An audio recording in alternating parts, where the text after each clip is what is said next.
Look, I know what you just said, and I think I know where you're going with this conversation.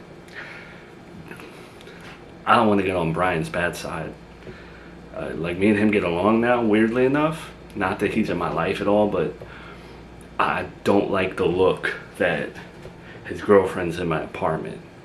You know, that's the last kind of smoke that I need right now. I was just trying to help you with your tire. I don't think you should be here, you know? I don't think he'd be happy about that. Well, he obviously doesn't know that I'm here.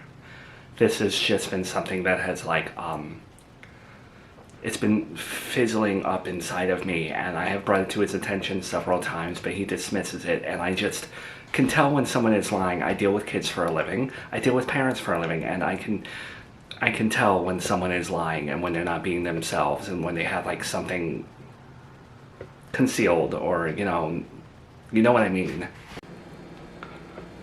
I'm still uncomfortable with this whole scene, okay? It makes me very uncomfortable, because everyone's always out to get me. But I will humor you for a second. What makes you think that your boyfriend, who's not really a liar like that as far as I know, who's so, like, pious and baby face and hero player, whatever, what makes you think he's lying to you about a paternity test? Yeah, that's not up his alley. You know, that's up my alley. Or my old alley. Okay, I don't know if you're aware. I know everyone talks in town. I know things get around, but I don't know who knows what anymore. I don't know who's caught up on what story and what gossip, and everyone's interconnected, but whatever. I'm letting you know. You know, Brian took the paternity test with Charlotte. Like, he said that... Okay. Originally he said that he did, right? And then he came back to me and said that it was canceled.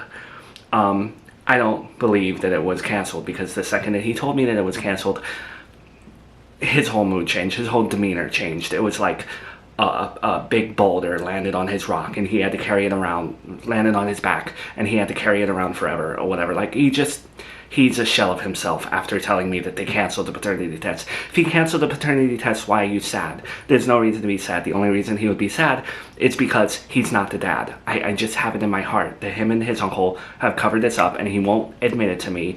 And I'm trying to be understanding, but he just won't admit it. And I think he's keeping this one big secret, and he's still looking for her and everything. But I do think that you're truly the father. It's convincing. You sound very convinced and convicted in what you're saying. I believe that you believe it. I do. But unfortunately, what you're telling me doesn't really warrant... It's not... I don't know. It's like believing in aliens, the way you're wording it. You know? Like from outer space. I can't open that book in my life based off of what you're telling me right now, based off of the hunch that you think your boyfriend's lying. In the past, Tiffany, I don't know if you know this about my family or anything, but we'd go off of like nothing with things, and it would just take us down this long rabbit hole that was unnecessary. And there's been so many paternity test crap stuff in my life that I don't want to deal with that anymore. I have my girlfriend. If I firmly believed that I was Charlotte's dad, yeah, but I don't. So I know it's a lot for you to just trust me on, but you have to trust me. I have a good instinct with these things. I can really tell, and it's Brian. I'm his girlfriend. I can tell when he's lying, and I can tell when he's concealing something. He was telling me that he was going to work for the longest time. Meanwhile, he was literally just going to try and find Charlotte behind my back, but I knew it. I could tell that he was lying. I knew also from day one that his uncle had been like lying about things. I found 2 paternity test invoices or pieces of paper relating to paternity. He took 2 or 3. Yeah, 3. It was 3. He took 3. I found them all. And the uncle lied about it, said that he did it for other people. Like, it's too much of a coincidence. But Tiffany, with all due respect, I appreciate the effort you've put forth and what you're trying to do and how convicted you are. It's cool nowadays to see someone believe something with their heart. You don't see that a lot no more. You see people flip-flop. You seem like a very convicted individual, and you seem very strong-minded, and I think Brian's a lucky dude to have someone ground him like that after his previous relationship, because I know what it's like to date Miranda when she's at her worst, in my opinion. So you seem educated, you seem strong-minded, that's great, but I am not Charlotte's dad. I'm just not. No, but biologically, I really do believe they... No. Let me stop you. Because I've been living this question for a very long time now. And I made the mistake of reading comments early on when we were wondering who the dad was. And at that time, nobody wanted me to be the dad. And I wanted to be the dad at that time. But then I learned to realize that I am not fit at any point right now or then to be a father to Charlotte. So that's the universe right there. You know, the masses, people, my gut instinct, my own mother, Miranda, nobody wanted me to be the dad. And I just feel in my heart that I'm not. You know what I mean? If I was, I would take care of her and I'd be the best dad ever, but I'm not. Brian deserves it. He deserves to be her father. And I think, like, just based off that, I'm willing to let it go. I'm willing to just not question it. Based off of, like, my karma too. You know? I know how much that man loves his daughter. I know he would go to the edge of the world to find her right now. And if what you're saying is true, that maybe he took it behind your back, the test, and got the results behind your back, and it gutted him that much that it changed his whole aura, then who the hell am I to walk in and make it worse? I think that's the right thing to do, actually. Now that I say it out loud, that's karma. That's good karma. Do something good for someone else like that.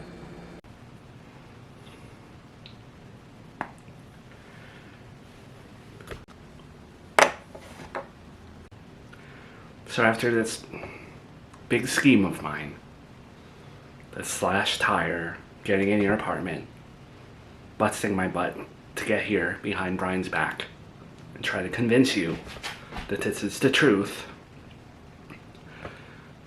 you're not even going to humor it. You may have like a biological daughter out there, and I know what you went through, and I'm not saying you need to replace Junior or anything like that, by no means. I just don't want my boyfriend living this lie. Well, Tiffany, I think a lot of us make mistakes when we get into relationships. It's almost like being at work sometimes when it's bad, that we forget what role we have. When I was married to Miranda, it was not my role to tell her to be a stay-at-home mom. It was not my role to tell her what to wear, and it was not my role to walk around acting like I'm the breadwinner when she was willing to work. That's a role I messed up. And look where she is now, not in my life. So I think your role now is to be Brian's girlfriend and not question whether or not he's the father of his child. That's for me and him to decide. And right now I'm deciding that I want to have dinner with my girlfriend tonight, and I don't want any more drama. And I don't mean to offend you or hurt you. I know you tried your best here today, but go support your man. And I'm sure he'll support you back. Alright. Sorry. Good day to you then. Well, Joey, being that you took the time to try to talk to me about getting a job and stuff, I don't want you to think that it's gone on deaf ears and that I'm not trying to put in like an effort. You are the one working right now. You're the one paying the bills in this place. Not that I live here, but I feel like you're contributing more than I am at this point because I can't find a job, and I'm still looking. I'm really looking hard, but I'm trying to do things to offset what I'm not doing, if that makes sense. So, with that in mind, since you have been ordering takeout every night for us, essentially, I felt like I should make you dinner tonight, and that's what I did. Well, I appreciate that, Melissa. Thank you for taking it to heart about what I said about getting a job and stuff. Again, I didn't mean to like berate you, talk down to you and make you feel like a kid. You're a grown woman, you're smart, and I'm lucky to have you, and thank you for like listening to me. I think we had I know we had our ups and downs with it, but I think that was like a civil discussion, and I think it went well. I think like makes me feel positive about the future for both of us. But anyway, what did you make for dinner? Because I can't remember the last time you like cooked. Well, I really wanted to make something special, something that you love, so I made brujol.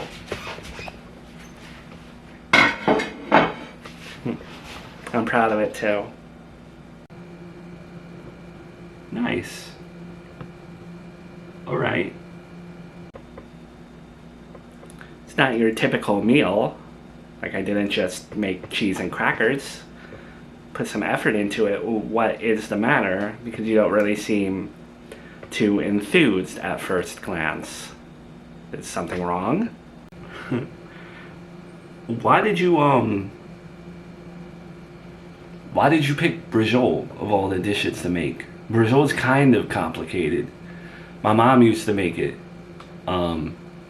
She got the recipe from Nanny Agatha, like the one thing she's ever gotten from her. Why brujol out of all the things? Meatloaf's easier to make. Chicken cutlets, chicken parm, easy to make.